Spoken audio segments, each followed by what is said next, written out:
Hello, hello, আশা করি সবাই ভীষণ ভালো আছেন। আবারও একটা ছোট্ট নিউ ব্লগে সবাইকে জানা অনেক ওয়েলকাম। আজকে খুবই সুস্বাস্থ্যকর মটনের রেসিপি নিয়ে চলে এসেছি।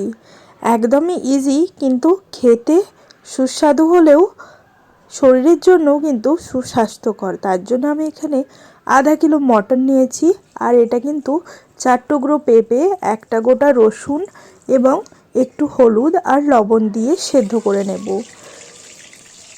খুবই কম সময়ের মধ্যে এই রেসিপিটা কিন্তু বানিয়ে ফেলতে পারবেন। আর এখানে আমি ডুমো ডুমো করে আলু কেটে রেখেছিলাম, সেটা ভেজে নিলাম একটুখানি লবণ সহযোগে। এদিকে দেখুন মটনটা সেদ্ধ হয়ে গেছে, আর অল্প একটু কড়াইতে সর্ষের তেল অ্যাড করে নিয়েছি। তাতে আমি তেজপাতা, শুকনো লঙ্কা ফোড়ন দিয়ে 4টে পেঁয়াজ এইভাবে ছোট ছোট কুচি করে নিয়েছি, সেটা কিন্তু ভেজে নিচ্ছি। কালার চেঞ্জ হওয়া অবধি ভেজে নেব। আর এখানে কিন্তু জল আর মটনটা আলাদা করে দিলাম। এই যে খুব সুন্দরভাবে ভাজা হবে, আর খুবই অল্প তেলে রান্না করছি যেহেতু আজকে, তার জন্য না খুব কম আছে এটাকে ভালোভাবে ভাজতে হবে। আর এখানে আমি দেখুন দুটো কাঁচা লঙ্কা, একটা কোয়া পুরো রসুন আর এক টুকরো আদা দিয়ে এটা পেস্ট বানিয়েছিলাম, সেটা নিয়ে নিলাম। আর তারপর এটা কিন্তু নিয়েছি আমি 3টে পাকা টমেটো। তো দিয়ে এটাকে ভালোভাবে এইভাবে কিন্তু অল্প আঁচে আর ঢাকা চাপা দিয়ে দিয়ে পুরো মশলাটা আমি কষিয়ে নেব। যেহেতু খুবই অল্প তেলে রান্না করছি, তাই বারবার কিন্তু ঢেকে ঢেকে এইভাবে নরম বা সেদ্ধ হওয়া অবধি অপেক্ষা করে এইভাবে কিন্তু মশলাটা কষিয়ে নিতে হবে। তো এখানে দেখতেই পাচ্ছেন আমি খুবই অল্প তেল ব্যবহার করছি।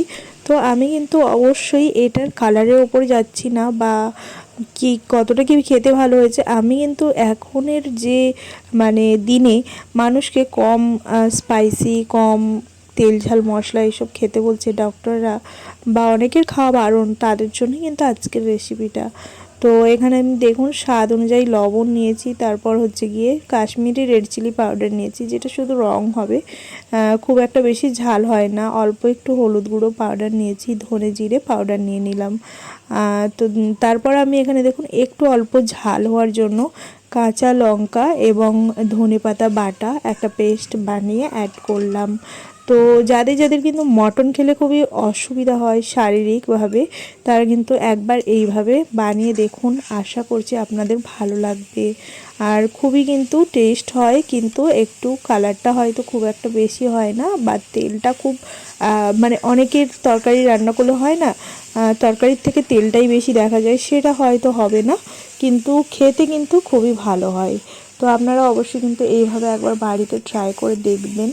পেঁপে দিয়ে মাটন রান্না করে দারুণ খেতে হয়, আর খুবই কিন্তু হেলদি হয়। পুরো মশলাটা ভালোভাবে একটু ঢাকা চাপা দিয়ে কষিয়ে নিলাম 2 থেকে 3 মিনিট। যতটুকু যা তেল দিয়েছিলাম সেই তেলটাও আবার দেখুন ভালোভাবে ভাজা হয়ে মশলা থেকে ছাড়ছে। তারপর এখানে সেদ্ধ করে রাখা মাটনটা দিয়ে দিলাম। দেখুন পেঁপেগুলো পুরো প্রায় গলেই গিয়েছে। আর এই যে রসুনটা দিয়েছিলাম না, তার জন্য কিন্তু এর সুন্দর একটা স্মেল আসছে, আর সুন্দর একটা স্বাদও হয়। আর এখানে আমি ভেজে রাখা আলুগুলো অ্যাড করে পুরো মশলার সাথে মিশিয়ে ওই যে সেদ্ধ করেছিলাম, যে জলটা রেখে দিয়েছিলাম, সেই মাটনের স্টুটা কিন্তু অ্যাড করে দেব কিছুক্ষণ পরে। এটা আগে কষিয়ে নিতে হবে।